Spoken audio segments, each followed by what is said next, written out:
with David Pascal. Hey, Trey, congratulations on your awards. You've obviously had a remarkable career when you consider what you went through medically early on, and you've been obviously two-time SEC since. Is there do you have assurance that that you're all good to go, or do you think there's going to be any hesitation? Are you worried about any teams possibly from that standpoint creeping back in, just what you've gone through in the past? No, I don't have any concerns. Teams do their due diligence to understand what I have as a prior condition. And not only that, the plan that we sustained this past season, not only is something that we could do in the NFL, but we'll have immediate success.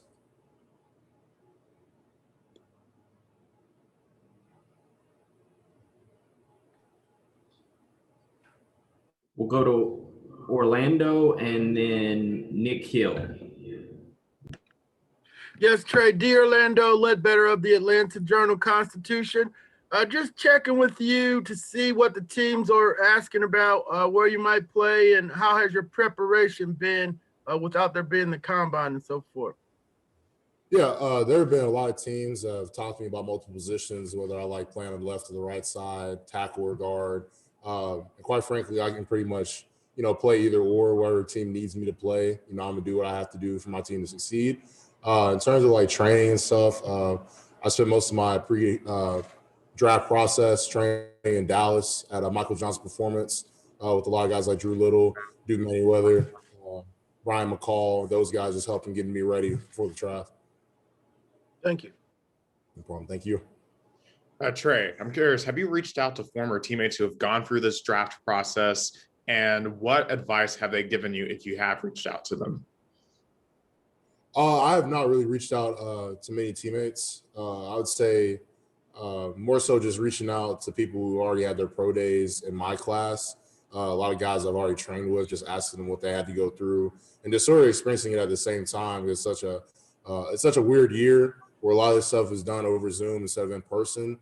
So just sort of sharing each other's experiences at times and just, knowing what to expect at times when it comes down to field aspects, that's been the best part. Patrick Brown, then John Wilkerson.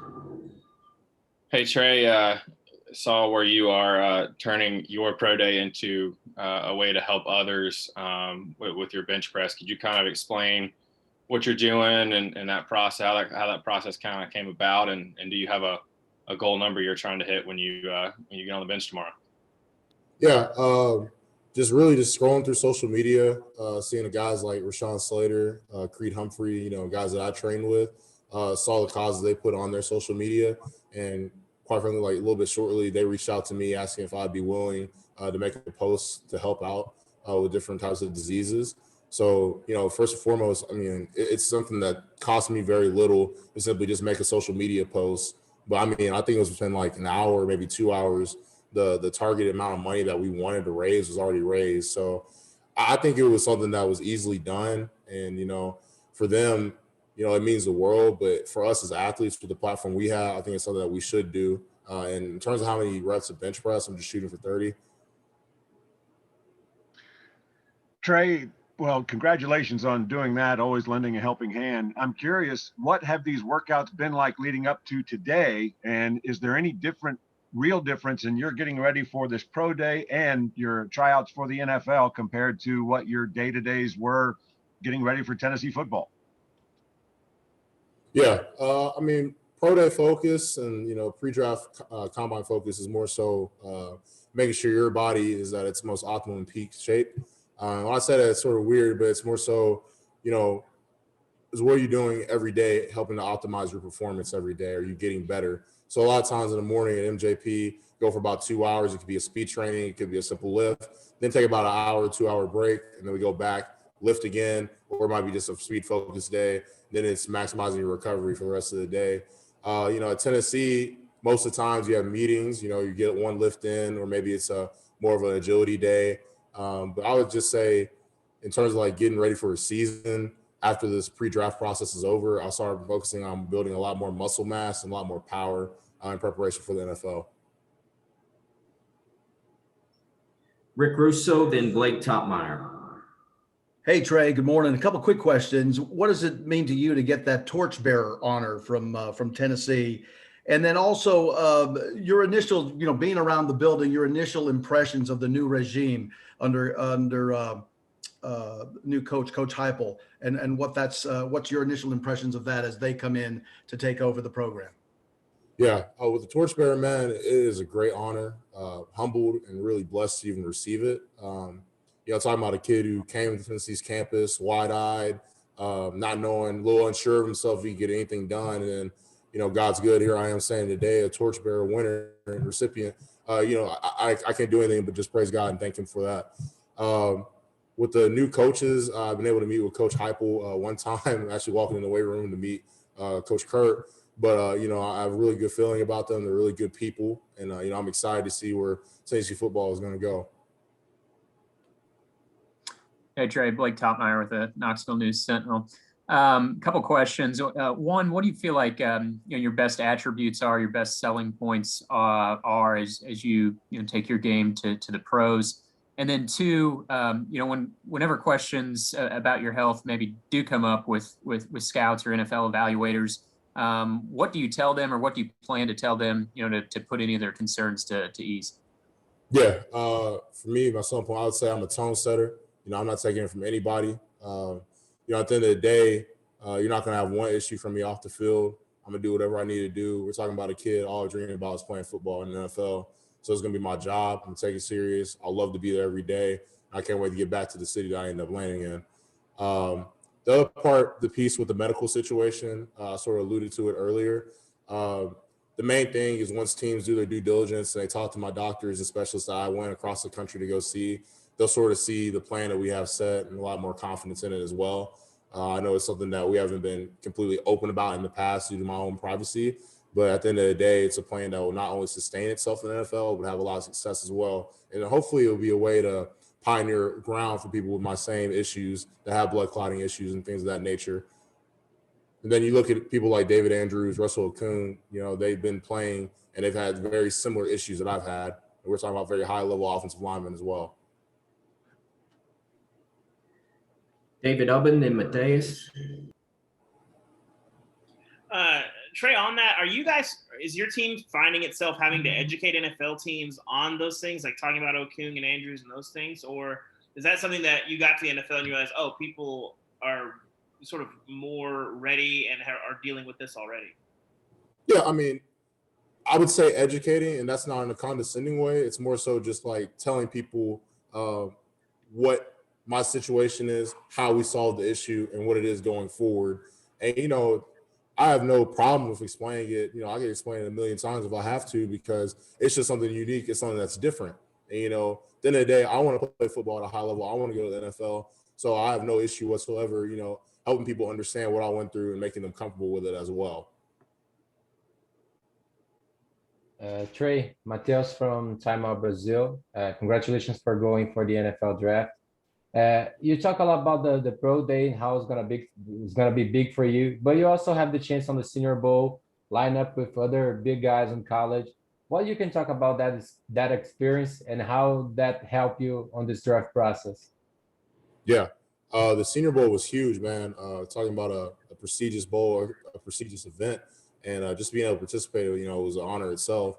I would say, just in the Senior Bowl, a lot of learning lessons I had there. Especially with technique. And I feel like as the week progressed, I got a lot better with it and I was able to master some of the things I've been struggling with. But, I was extremely blessed to be in the Senior Bowl, but it was a great opportunity to help myself and be better as a player.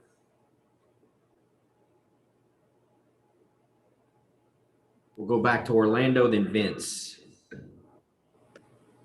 Yeah, Trey, a lot of teams are trying to improve along the offensive line, including the Atlanta Falcons. Have you had any discussions with them, and who are some of the other teams you've interviewed with in the Zoom meetings? Yeah, a lot of teams have asked me to actually keep that confidential, so I'm not really able to discuss that. But I have spoken with a couple of teams. Thank you. No problem. So, Trey, what has been the process been like to get feedback about your game, things that teams really like about what you bring to the table, and then things that maybe they have questions on or want to see more of? What's that been like, and can you share some of those things? Yeah. Sort of going back to what Mr. Orlando said, with meeting with different teams via Zoom and that nature. I try to end every Zoom that I have with what can I do better as a player? What can I get better at? And, I have been getting feedback on certain things like hand placement, body balance, and control and over aggression. But, at the end of the day, it's just about getting better as a player. And, I love getting the feedback because these are the people that are going to be my future employers. So it's been really helpful in terms of my development. Chris Gordy, then Alan Saunders. Hey, Trey, Vince kind of took my question there, but I'm just curious. Obviously, versatility is a big thing at the next level, being able to play multiple positions. Have you had any conversations with teams about where they see you, and are you willing to play multiple spots on the line at the next level? Yes, sir. I've had conversations like that, just where I prefer like tackle or guard and of that nature. And a couple other people just asking about different positions where I prefer right or left.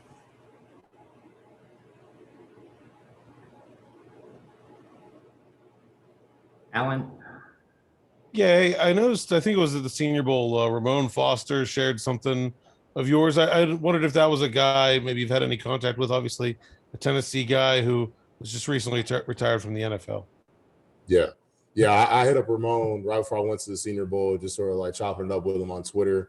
And he gave me a little bit of feedback pretty much every day. So Ramon's definitely a dude I look up to, West Tennessee guy, someone I always heard about growing up as well.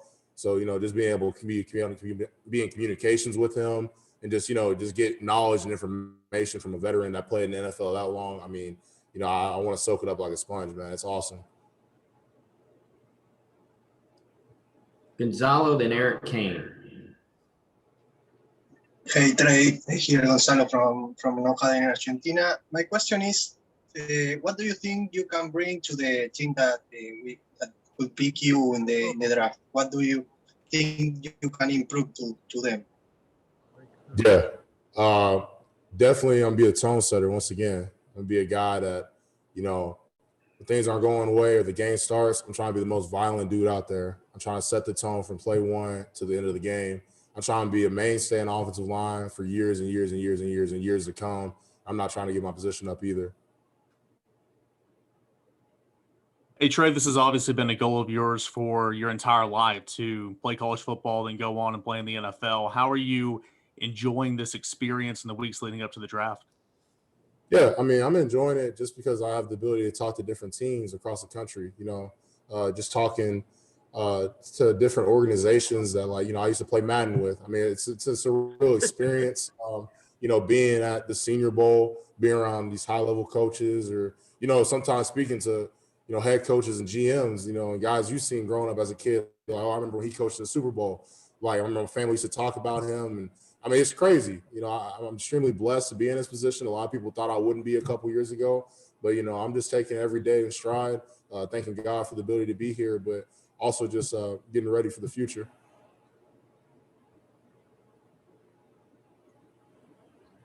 We'll finish with Griffin Floyd.